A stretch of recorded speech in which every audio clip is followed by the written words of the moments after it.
Hey guys, welcome to the week that was. I know I'm a little bit behind. Just a little bit. How far are we behind? I think we're going on three or 4 weeks. I can't be 4. I think it might be 3. Okay.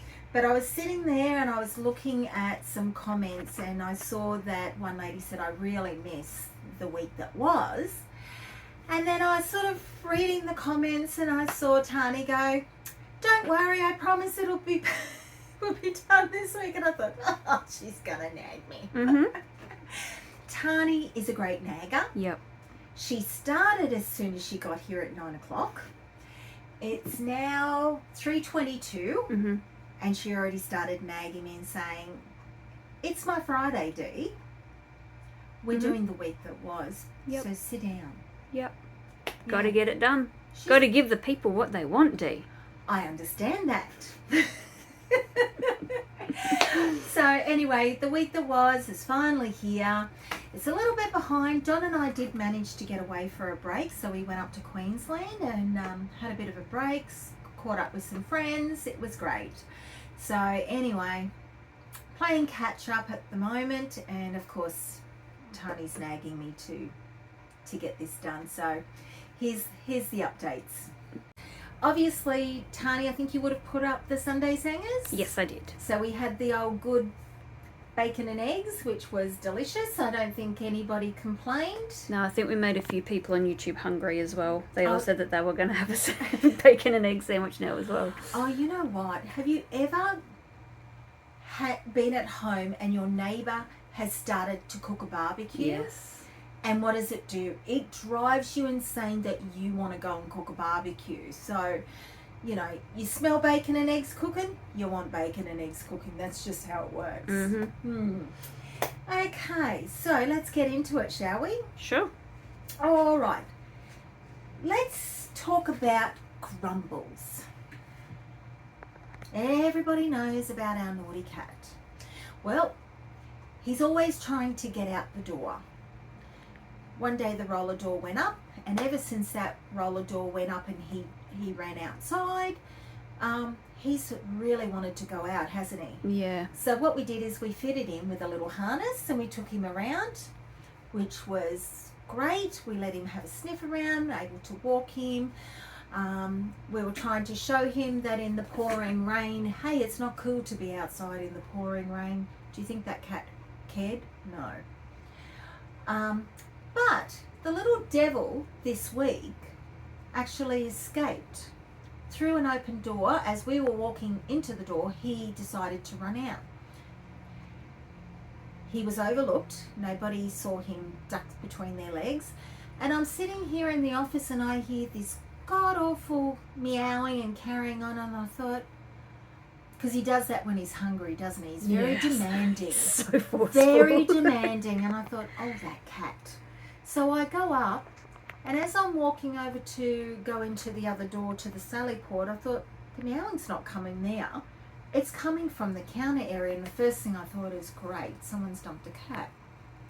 Open up the gate. There's Grumbles. Meow. Can I come in? I'm like, get inside right now.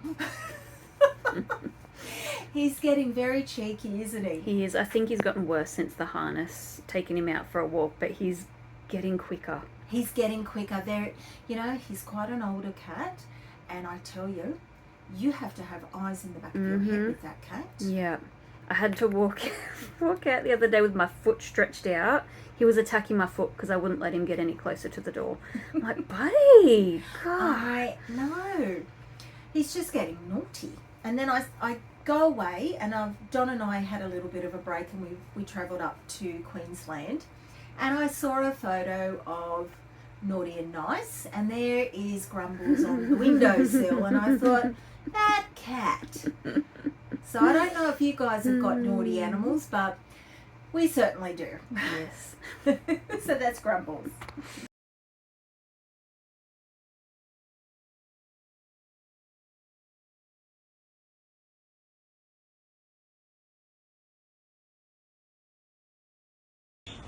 Anyway.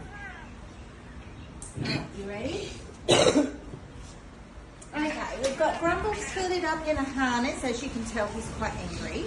He keeps trying to get out all the time. So we thought, let's put a harness on him to see that things are not necessarily better, are they?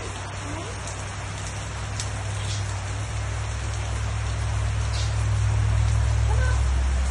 Yeah. Oh.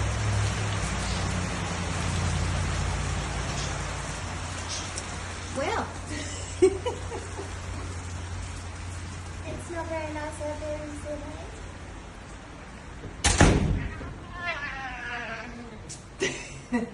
Oh, stop that, cranky boy. Back up on your bed. There you go.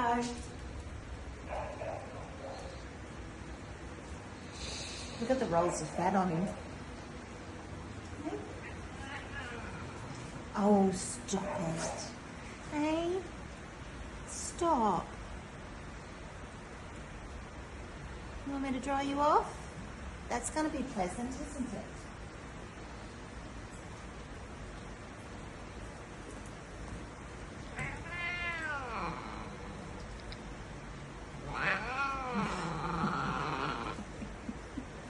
Stop it.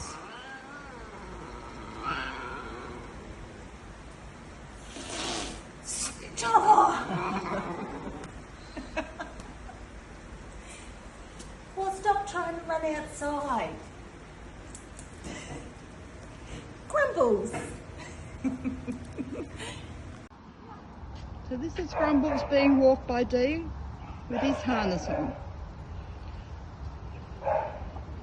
You're not going that way, you're going this way. Stop that. Come on. Hey Grumbles! Come on. Grumbles! Come on, Grumbles. No. Not ready to go back inside yet.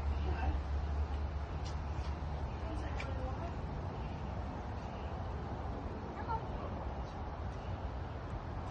Oh, I like this.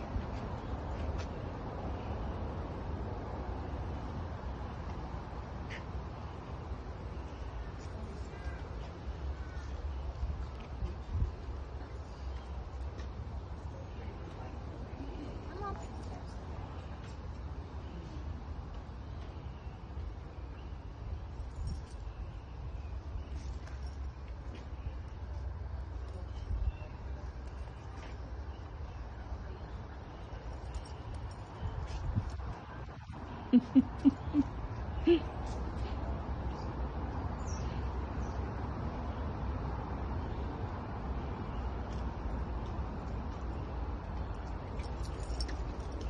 Oh, he's on the grass. I bet he wants to chew grass.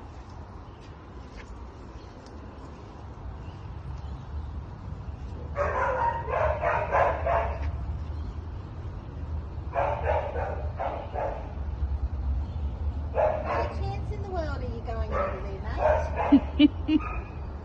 Why not?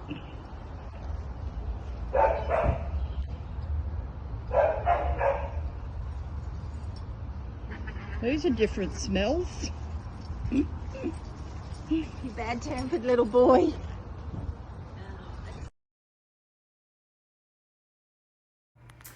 So obviously we love getting updates. We also love it when we run into people that actually do know who we are and you know, want to stop and chat to us and stuff.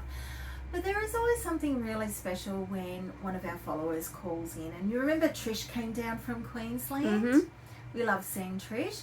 Well, we actually had another follower call in by the name of Janice Wolf, and she called in and she going past and she said, wait, that's Maitland Animal Management. That's where the guys are. We need to stop and say hello. So the guys came in and said hello, walked around the place, said hello to the dogs. It was really nice to see a follower. And she got to meet Scooter, who she actually helped name. She did. We did name Scooter after her suggestions, so it was really good. So even though we're not busy, as in when we're doing Sunday singers, you think, geez, there's not many dogs. animals come and go all week, don't they, Tani? Yeah. Yeah. It's a revolving door. It's a revolving door, and that's how it should be. You really hope that when an animal comes in, there is an owner wanting to pick up their animal. But in saying that, we are always busy. There's always something going on behind the scenes. A lot of it is we get a lot of, excuse me, Phone calls. we get a lot of phone calls. I will call them back. And there's also a lot of investigations, which we've talked about time and time again, that there is actually a lot of things that happen behind the scenes that people don't know about. We often get phone calls from, say for instance, we've had a bank call us and they've, repossessing a property, there's animals being left on there, and they're ringing us for help. What can we do? We get people finding abandoned animals, or they know that someone's moved out. And so a lot of the times, we have to get to the bottom of what the scenario is to know if we're best equipped to help them. Now, abandonment cases are not our jurisdiction. We don't have any power to enter a property or to seize an animal that has been left behind. That there is only a few avenues that can: police, Animal Welfare League, and RSPCA. So quite often we guide people. This is what you need to do. This is who you need to call.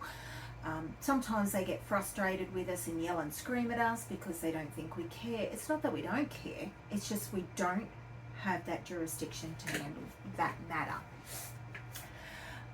Then we also get a lot of cases where people are being evicted and they've got nowhere to go themselves, yet alone with animals. And Tani, you've had one today, haven't you? I've had 2 today, actually. Okay. Yeah. And so you're going to be doing an urgent assisted rehoming? Yes, yeah. So I've sent them through all the details, so just waiting for that to be sent through. And then, we'll be trying to help look for homes for these 2 dogs for her. Yeah. Their 3rd dog is actually currently in labour at the moment. So, it's drastic times and people are struggling. And like Tani said, she's taken 2 of these calls. So that in potentially is around 15 animals. If this dog gives birth to 10 puppies, then we've got 3 adults, and then you've had another call from another 2. Yeah, 2 dogs, yep. I've taken some as well. I think I've taken half a dozen calls today. One person, their son's gone to jail. The mother can't look after the dog. A lot of it is eviction, isn't it? Yeah. And unfortunately, it's not always the case that the owner is being nasty.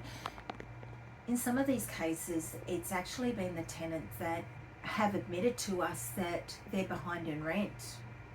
Or they didn't have the permission to have the animals. The permission. Yeah. They got caught out, or they've done the wrong thing. Unfortunately, it doesn't have a solution for the animals that are now faced in that crisis, and so it's really hard. We want to try and help people, but our hands are tied. Our waiting list is about 18 months long. I think it's about 18 months, yeah. And so, and we've got dogs here that, we've put out to rescues, nobody wants them, and it's really hard times for everybody. So you get 20, 30 dogs a day and cats that people need to rehome. There's nowhere for these animals. It's really very sad time. Animal welfare has gotten a lot harder over the last decade. And it seems to be very hard for bigger dogs. Now, we always said, small dogs were easy, but we've actually experienced just as hard to rehome the small dogs, haven't we? We've had puppies, we've had small dogs, and they've just been as hard to rehome as the big dogs. Yeah, they used to just fly off the shelves, but it's a lot harder now. Yeah, you used to put a small dog up and you'd have half a dozen applications straight away. People would be ringing. Even if we said don't ring, send your inquiry via email, they would ring. And now it's like, we've got one application. Then, you know, we've had a lot of things rehoming gone wrong. That's another thing. We're working on a case now where people have actually rehomed their animal on Gumtree, Marketplace, Facebook, friends of the friends, and the animals have ended up being dumped. And it leads straight back to the person who gave it to them because they didn't do a change of ownership. You know, and so we spend a great deal of time trying to help these people put the puzzle together. And I've been on one now, 2 days? Mm-hmm. And, you know, a lot of that happens behind the scenes. You know, we answer phones, we have people at the counter, we are trying to help the rangers. We're just trying to do our part. So when you do see the video and you think, oh geez, they haven't got many dogs, they mustn't be doing much. No, we wish that was the case. It would be nice. But unfortunately it's not. Somebody said to me, geez, don't you guys have much to do? I'm like, I have a to-do list. And I've even got one at the moment where I've wrote myself a big long list this morning of the urgent stuff that I needed to do. And I was reminding myself, don't forget that. And so, yeah, I've been running around in and out all day, haven't I? Mm-hmm. So there's a lot of things that happen behind the scenes. So another thing that we actually do behind the scenes, we've had a situation where we had a phone call from somebody to say, look, we found a stray when we were off voting, and you know, could you help us? It's quite aggressive. Could you send a ranger? And it was, of course, on a weekend when it's, you know, not as many staff on. Anyway, so myself and a ranger went over because this dog was apparently quite aggressive and it was bailing up the finders. So these people had found this dog, put it in their car, took it home to their property, put it in the yard with their other dogs, and then the dog went to attack the finder as he went near it. So anyway, we went there, and when we got there, the dog had escaped the yard and taken off. While we were there, we noticed that there was a good 10, 11 dogs there. And I said to them, well, look, while we're here, we may as well do a compliance check. You know, are your animals microchipped? And they said, no, they're not. We haven't got around to do it, you know, money's tight. And I said, look, that's fine. I'll do free microchip. I always carry chips with me. Let's get some free chipping done. And they said, what we really need is help rehoming the dogs. And so we went through, we chipped them all. I think I did about 7 or 8 microchipping. And then we did have to deal with one of their other dogs that was actually not aggressive, very scared. And we actually had to chip him, and we had to put him on a pole because he was trying to bite us and biting the pole. And then our next avenue was to help these people. They were struggling with the volume of animals they had. And so we took some photos while we were there. The ranger and I took some photos, and we started networking with rescues to lighten their load. And we ended up getting one rescue to take 6 of those dogs. So when we do the, you know, adopted fostering and whatnot, and what went to rescue, part of those animals, 6 of those, were a job done behind the scenes that we would normally not talk about. One of the things that we also do, you know, is, I guess people don't actually understand, for a very small facility, we handle a lot of volume here, and we are always hopping. So again, when you see a video and you think, oh, they've got nothing, I'm going to give you some figures that I prepared, because she started nagging me last week, so I did put them. We were supposed to do it last week. We were supposed to do it last week, and so I've got them ready. So the figures are only from July to the end of April, so they don't include everything that's happened in May, which is 12 days worth. Mm-hmm. But I'm just going to give you a thing. Now, these are not the stray parts. These are what we've taken through the rescue side and adopted out or rehomed. Okay? So forget strays. Strays are on top of these numbers. This is why we always have to go and get our hair dyed, don't we, Tony? Yep. Okay, so the number of dogs we have rehomed, 228 dogs, 186 cats, 46 chickens and roosters, 1 pig. That is 461 animals from July 24 to the 30th of April. Not bad for a 6 kennel. Not bad for 6 kennel Mm-hmm. and a staff of a handful, Yep. you know. So you think in the office there's Tani, myself and Janine. Our animal attendants is Don, Brioni, Mel and Leanne.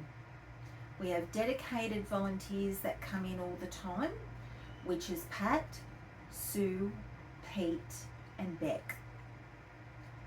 That's our dedicated team that has handled 461 animals in that time frame, all with 6 kennels. And a lot of networking, a lot of hours goes on behind the scenes, a lot of effort is contacting rescues, a lot of effort is writing profiles for these animals and completing BAs and seeing what homes best suit these animals. Not bad from a very small team. We may be small, but we're very passionate, and I think we're pretty proud of those numbers. Absolutely. Yeah. Anyway, that's a little bit more about what we do. Okay, Dee. It's getting late. I want to go home. We're getting close. I think we've wrapped up everything, haven't we? I think so. Other than the happy and sad and everything? I might have forgotten some stuff over the 3 weeks. Me too, it's fine. So we'll just start fresh now. Yeah. Okay, happy. Well, hold on. Do we have any sad? Because we like to end on a happy. Do we have any sad or anything first, or is it just happy? We did have to euthanize an animal in the last 3 weeks. Unfortunately, she was in breach of her orders with council, and the owner opted to put the animal down. It's always sad for us because we always want to fight for every animal, but sometimes animals that have been involved in incidences, they come with very big consequences, and things like that have menacing and dangerous dog orders. They have very, very strict requirements. They've got to be desexed. They've got to have, depending if it's menacing or dangerous, they have to be desexed. They have to be registered. They have to have collars. They have to have signs. There's a whole lot of things. And if it's dangerous dog, they've got to have a specified enclosure. There are, it's not always possible to meet those requirements, and unfortunately some people have to make some hard decisions whether or not they can weigh up, can they prevent that animal from getting out to hurting anybody again or killing another animal. And sometimes they have to make those hard decisions, and those hard decisions take a toll on us as well. Quite often the owners can't bring themselves to go with that animal, and we do. It's part of our job, and it's a bloody hard one, to be honest, because I can tell you now, I cry like a baby. I cry like a baby because it just feels so sad, it feels so wrong. But there are animals out there that are losing their lives in facilities that are bomb-proof. They're perfect animals. They've never hurt anything. They've never done anything. And they're losing their lives as well. And it's just a horrible situation. So I think that's really my sad one, is that, I couldn't save that animal as much as I wanted to.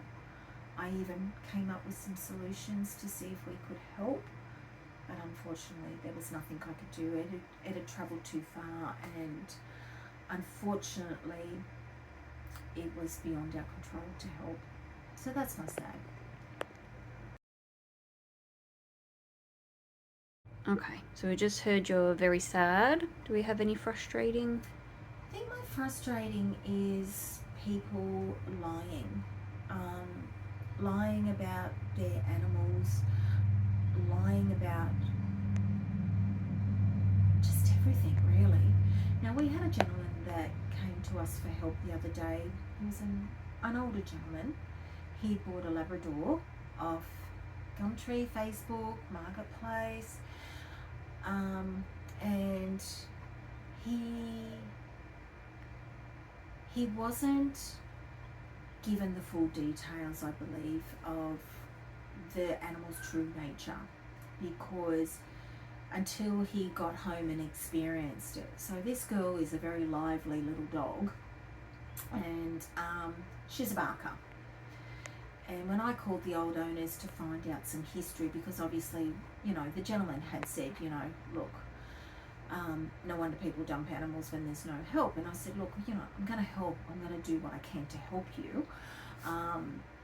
And so I thought, right, the best thing for me to do is get a profile. He's only had the animal for a week. I need to get a profile so that I know what we're dealing with. So I did call the old owner, and I got, okay, she's not good with small dogs. She's a chewer. She's a digger. She's a constant barker. Nothing we did could change her from barking. I thought, oi, she's gonna fly off the shelf straight away. So anyway, this gentleman got her and started to experience all that loving, and it was very, very overwhelming for him. He didn't know that she was a barker. He has already experienced the barking and the chewing. He hasn't experienced the digging yet. But what he did experience was when he took her for a walk, that she nearly pulled his arm out of the socket trying to attack another dog. And he thought, what have we got ourselves in for, And I always feel like if you're going to rehome your animal, be honest. Because this gentleman was so frustrated that, he made that comment, no wonder people don't dump dogs. No wonder animals get put down. Had he had the God's honest truth, it would have been an informed decision for him to think, I'm going to give it a go. But he should have had the right to say, that is beyond what I can cope with. Mm-hmm. Now, you and I had this conversation today about your dog. Yeah. And everything that was told to you, you found out was a lie. Yeah. Yeah. And Tani said to me, she said, you know what, Dee? I would have still taken her because I loved her. And she did take her. But as Tani said to me, had she have been told everything about the dog, it would have better prepared her to help the dog instead of waiting to experience those things. Now, some people like Tani and myself, we're in it for the long haul. Janine's got Jack that's not good with other dogs. We know what we're getting into. We're prepared to go the long haul regardless. But when you don't know and it's sprung on you, and sometimes we're dealing with people that have lost an animal and they can't bear to be alone, and they do race out and get another animal because they don't want to be alone. They just want something to love. And then suddenly, somebody who cannot wait to get rid of their burden put it onto somebody unsuspecting. And those animals pay the price, whether or not they are dumped, whether or not they're taken to a vet and asked to be put to sleep. Now, I can tell you, that happens. We get the calls from the vets, and I get calls from the vets. And I had a call like that while I was up in Queensland. So, I think my frustrating is liars. It's pretty good frustrating.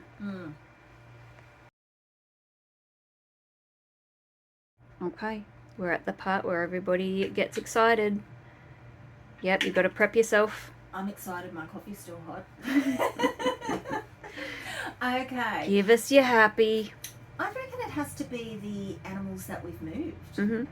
Especially one very big one. I know. So, let's talk about the rescue dogs first, Mhm. because we've already talked about those. So, I reached out to Australian Working Dog Rescue and I said, look, I've got all these mastiff dogs that I need help with. The people are overloaded. We need to be able to help them. Can you guys step up? Of course, Jen was amazing. She said, yep, let me see if I can call for carers. They took 6 of those dogs. So Cobber, Cooter, Cuddy, Chase, Checkers and Cammy. Do you see the theme? We went with the C theme. So those guys went to rescue. Our adoptions, I'll do cats first. Mm-hmm. We had Raven and Bella. Now, for anybody who doesn't know who Raven is, blame Tani. She's one that gave me the puppy dog look. I did not. Oh my God. Do you know what?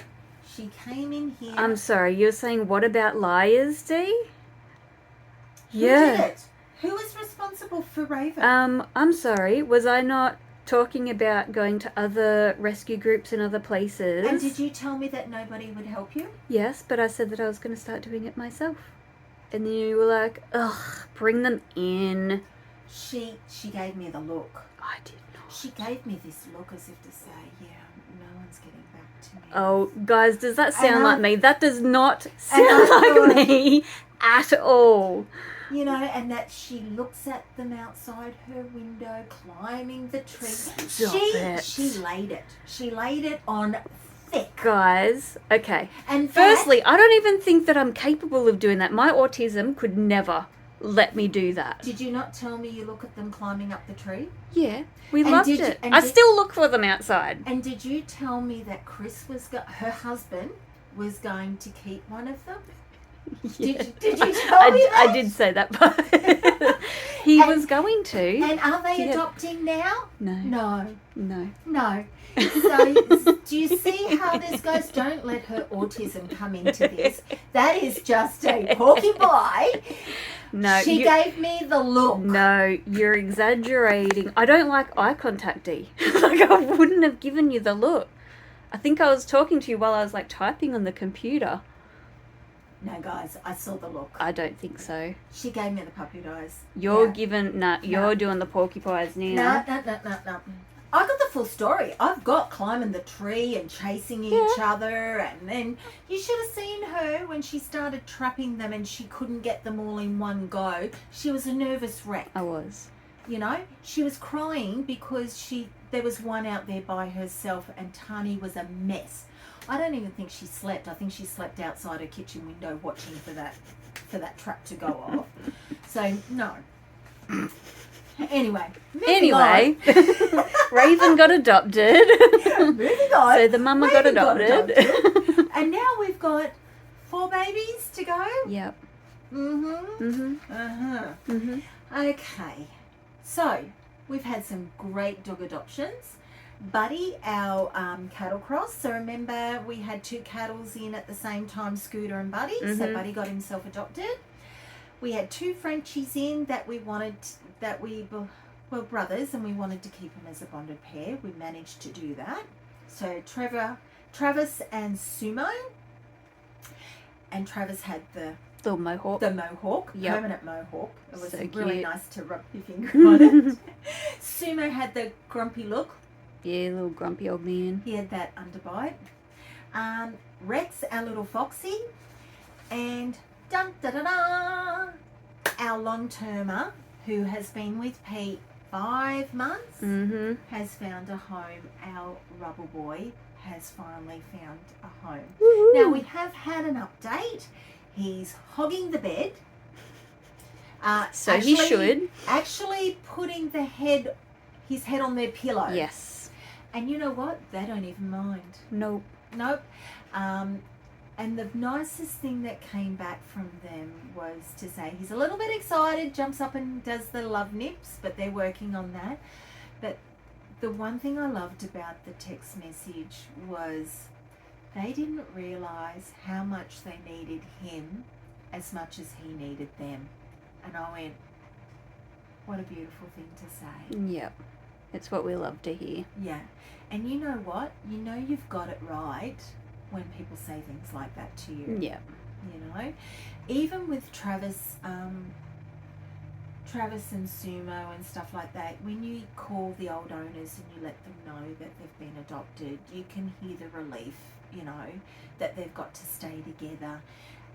Little Rex, the lady was, you know, has some serious health issues, and Rex's new owner actually stopped and bought a card and wrote in the most beautifulest sentiment that Rex was a credit to her, and thank you for loving them, and that they understand it's a gift that they've got, and that they will do right by Rex for her. And you know, when you start reading things like that, you think, my God, we've really hit the nail on the head with these people. Mm-hmm. They are the right people for these animals. Yep. You know, and you know, we couldn't be more happier. You know, we wish we had more kenneling here. We wish we could help more people, but you know, like I said in the thing, you know, so far up until April, we've helped 461 animals, and it is something that I'm very proud to do, and I'm very honoured to do. And I know my team strive very hard to help every animal that comes in this place, and we wish we could help more. And people do get cranky with us when we can't solve their problems, but like some of those stories behind the scenes, we do try and help. Sometimes some people, even with the assisted rehoming, Tani, we could send out the text. We have a standard text that we send people. This is what we need. Send us a photo, send us a bio, tell us what their quirks are, be honest. Mm-hmm. Here's our email address. Text it, email it through, we'll get it up. You can put it up every single week until we help find them a new home. We could send out 100 texts a week. We might get 4, 5 back. Maximum. You know, it's really sad because people, they just want you to solve their problems, and they get angry with us if we can't. But they don't put any effort in either. Yeah, not willing to help themselves. No. But anyway, guys, it's good to be back. I'm up to date. I can stop being nagged. And we'll see you next week.